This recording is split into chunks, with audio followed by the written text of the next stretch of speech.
అధ్యాయం సామెతల 15వ అధ్యాయం 3వ వచనం లేదా 4వ వచనం ఇక్కడ రాయబడ్డ దేవుడు మంచిని చెడును చూస్తున్నాడు. యెహోవా ఏం చేస్తున్నాడు? మంచిని చెడును చూస్తున్నాడు. ఇప్పుడు మధ్యాకాశంలోనికి రాక మునుపే ఆయన ఏం చేయవాడు? చూచువాడు. ఆయన ఏం చేయవాడు? గ్రహించువాడు. ఆయన ఏం చేయవాడు? సంచరించువాడు. ఆయన ఏం చేయవాడు? సమస్తమును ఎగిరేవాడు. మరి ఇప్పుడు మధ్యాకాశంలోనికి వస్తే అంటే ఒక మెట్టు దిగినట్టు. ఏం దిగినట్టు? ఒక మెట్టు దిగినట్టు. మెట్టు దేనికి దిగుతున్నాడు? విశ్వాసాన్ని చూడడానికి, విశ్వాసం చూడడానికి.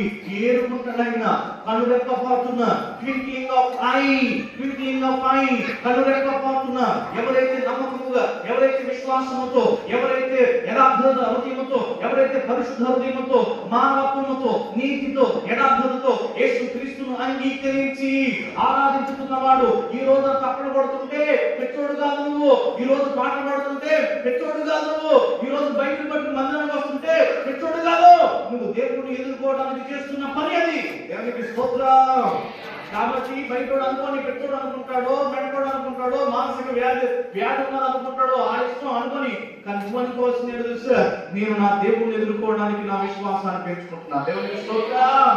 మంగళవారం ప్రార్థనకి వెళ్తావు, బుధవారం ప్రార్థనకి వెళ్తావు, శనివారం ప్రార్థనకి వెళ్తావు. ఎందుకమ్మా ప్రార్థనకి వెళ్తాం అంటే మేము బాధపడతావా? బాధపడబాక. బైబిల్ పట్టుకోవడానికి సిగ్గుపడబాక, పాట పాడడానికి సిగ్గుపడబాక, ఆరాధన చేసుకోవడానికి సిగ్గుపడబాక, మందిరంలో పడుకోవడానికి సిగ్గుపడద్దు. మందిరంలో పడుకోవడానికి అంటే పడుకుంటారా? ఎంతమంది పడుకుంటారు? లెక్క 1 2 3 4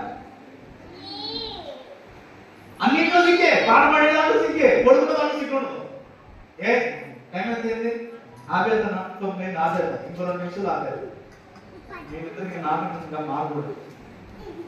మధ్యాకాశానికి వచ్చేది నీ గురించే. కాబట్టి బయట ఏమనుకుంటే నీ విశ్వాసాన్ని పెంచుకో, ఆరాధన చేయి, పాటలు పాడు, సేవ చేయి, పాటలు ఆ అనుకుంటుంది. ఏదైనా చేసి సేవకే మెంటోడు అనుకుంటా, పిచ్చోడు అనుకుంటారు. నడిచి వెళ్ళిపో ప్రార్థనకి, దూరం వెళ్ళిపో ప్రార్థనకి. దూరం వెళ్ళిపోండి గురించి అదరు మనిషి వెళ్ళిపోతారా? మా అమ్మ ఆ మాట అనుకుంటుంది. నేను అనేది మీకు అర్థమవుతుంది, నా మనసు మీకు అర్థమవుతుంది, దేవుడి మనసు బాగా అర్థమవుతుంది. నువ్వు ఏదైనా చేస్తున్నావు అంటే దేనికోసం చేస్తున్నావు? నా ప్రభు రాబోతున్నాడు తీసుకుపోవడానికి. అందుకు ఏదైనా చేస్తా, అందుకు నాకున్నదంతా సమర్పిస్తా, అందుకు నాకున్న బలాన్ని వెచ్చించి నేను దేవుని ఆరాధిస్తా. అందుకు ప్రతిదాన్ని నేను దేవుని కోసమే ఖర్చు పెడతా. బ్రతుకున్నది ఆయన కోసమే, జీవిస్తున్నది ఆయన కోసమే. ఆయన రావాలని నిరీక్షణ కలిగి ఉన్నాను, తీసుకుపోతాడని. కాబట్టి నేను ఆయన కోసమే పని చేస్తాను.